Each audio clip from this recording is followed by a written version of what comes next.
And that's why be faithful to your mission field, brothers and sisters. We have personal mission fields. We also have corporate mission fields. Who are full-time missionaries here? Nakita ko kanina si Ernie, full-time missionary. But some people are not called to do full-time mission work. The Lord calls you to be fruitful where you are. Say this with me. I will be fruitful where I am. Your mission field is where you are, brothers and sisters. If you're a businessman, that is your mission field. If you're a taxi driver, that is your mission field. If you're a sari-sari store owner, that is your mission field. Grow where you're planted, be fruitful where the Lord has sown you. Amen? And minsan po, ang inyong mission field ay isang tao lamang. Di po ba? It could be your husband. That's my mission field. It could be your son. That's my mission field. I tell you a story. There was a woman I spoke with. Sabi niya, Brother Bobby, my daughter, grabe talaga yung anak ko na yun. Minamahal ko, kinikwentuhan ko tungkol kay Lord, pero Brother Bobby, lagi akong nasa principal's office. Hindi ako. Lagi akong tinatawag ng principal dahil ang dami niyang offenses. Pero Brother Bobby, hindi ako tumigil. I just kept telling her of God's love. One day, Brother Bobby, I received a note from the school. Sabi sa akin, please attend your daughter's graduation. She will graduate cum laude. Yung daughter ko, hindi ko siya makapaniwala. Pagdating niya doon, nakita niya yung mga barkada ng classmate niya, ng classmate ng anak niya, sabi niya, bakit yung anak ko naging cum laude? Ma'am, hindi rin po namin alam eh. Dati talagang basagulero yung anak nyo.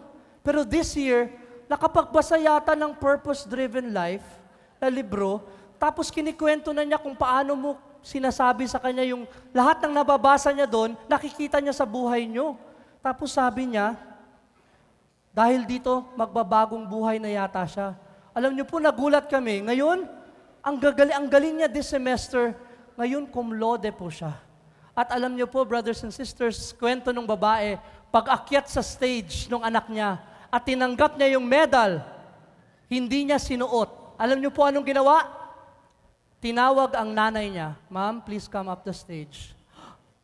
Umakyat po siya sa stage. Nilagay ng anak niya yung medalya sa nanay niya. Niyakap niya yung nanay niya at sinabi, Ma'am, thank you for not giving up on me.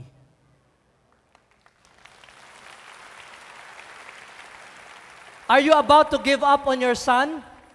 Are you about to give up on your spouse? That is your mission field right there. Be faithful to it, brothers and sisters. For some people, your mission field can be the person you're talking with at that precise moment. That is your mission field. Second, basahin po natin. Invest.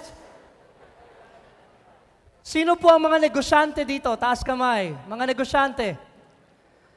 Sabi po nila, tell me if I'm wrong, pag may produkto ka daw, kailangan yung produkto mo ginagamit mo. Tama po ba?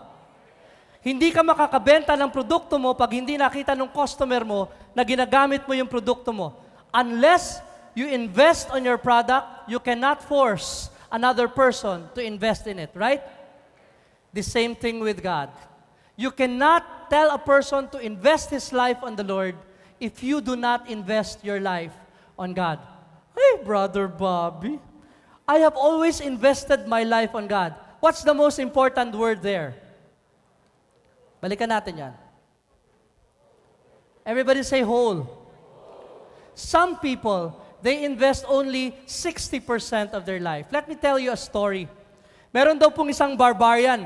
Etong barbarian na to, wanted to marry a Christian princess. Pero sabi nung Christian princess, okay, I will marry you on one condition. You become a Christian, pati yung mga tauhan mo, dapat maging Kristiyano. Yung nanliligaw, no problem. Yung mga tauhan, no problem ka dyan.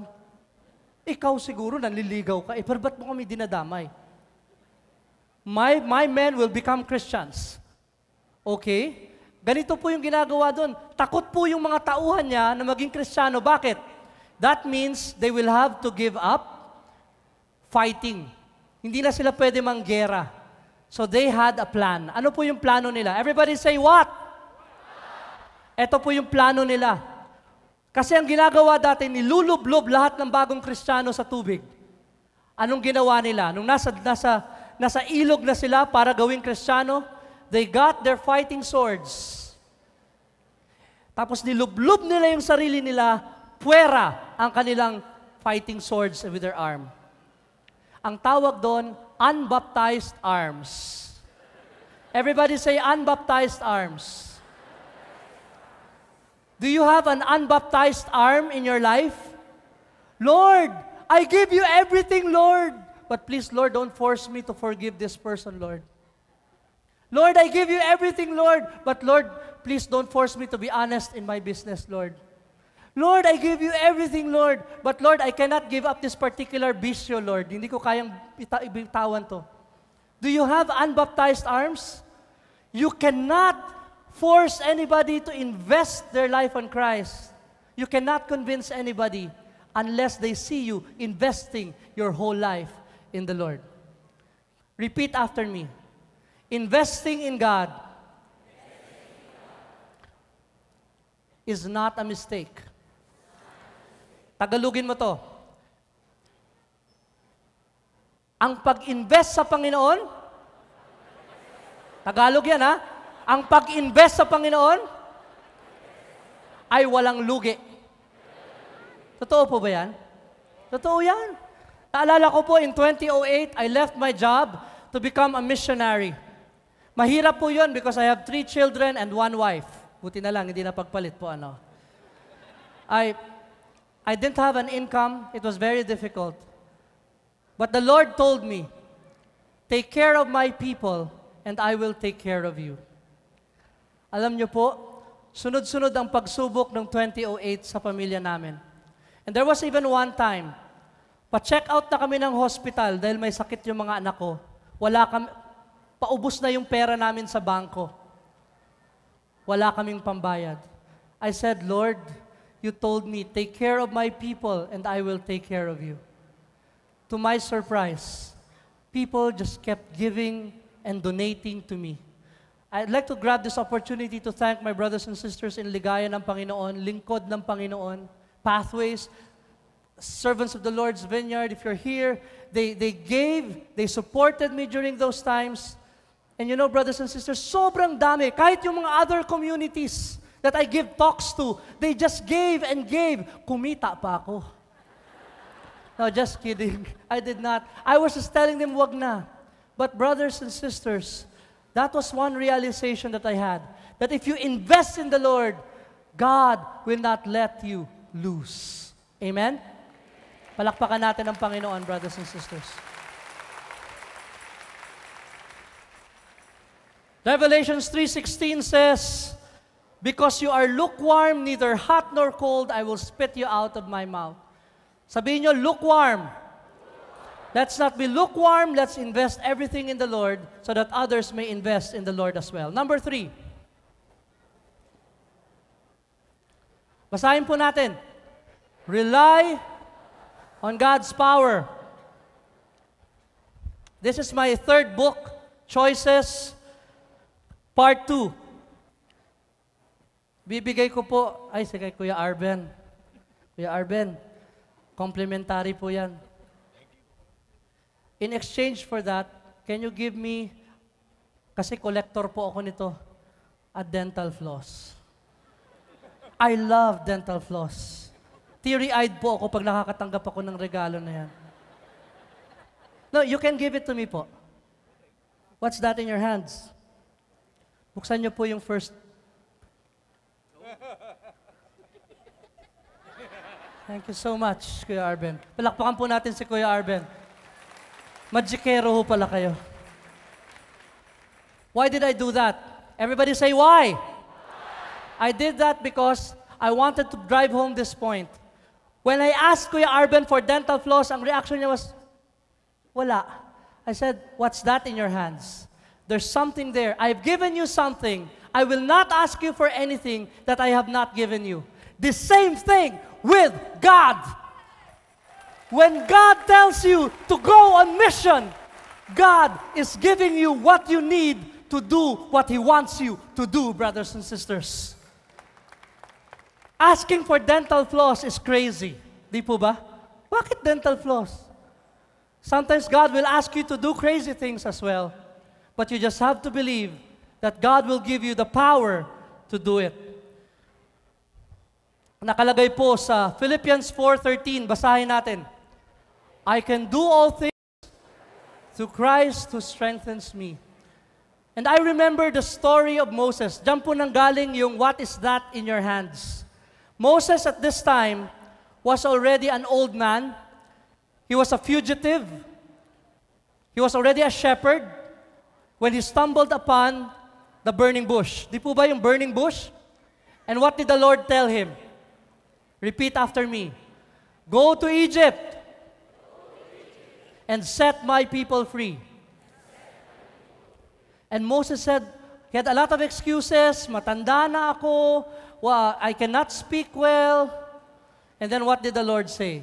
Basahin po natin. Everybody say, what is that in your hands? And Moses looked at the staff and he said, a staff. And the Lord said, throw it on the ground. And he did. And the staff became a what? Snake. He grabbed it again, and the snake became a staff again. Can you do this, brothers and sisters? Look at your hands. I'd like to ask you a question. What is that in your hands? Popcorn daw. I believe for each one of us, you can put down your hands, God has given something in your hands that God wants you to use for mission. Huh? Ano yun, Bob? Brothers and sisters, if you are the president of that company, God gave that position in your hands for you to use that for His mission. If you are a government official, God gave you that position, placed it in your hands so that you can use it for God's mission. If you are a father of the family, God has placed you in that position over your wife and your children so that you can use that position, that which is in your hands, for God's mission. You are a sari-sari store owner.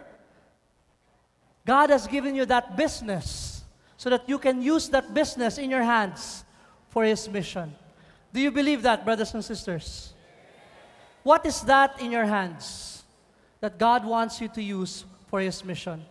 Brother Bobby, wala akong masyadong talent. I am not even a businessman. You know, brothers and sisters, tuwang-tuwa po ako because one time, sumakay po ako ng taxi. Ang taxi driver, miyembro ng kapatid natin mula sa El Shaddai.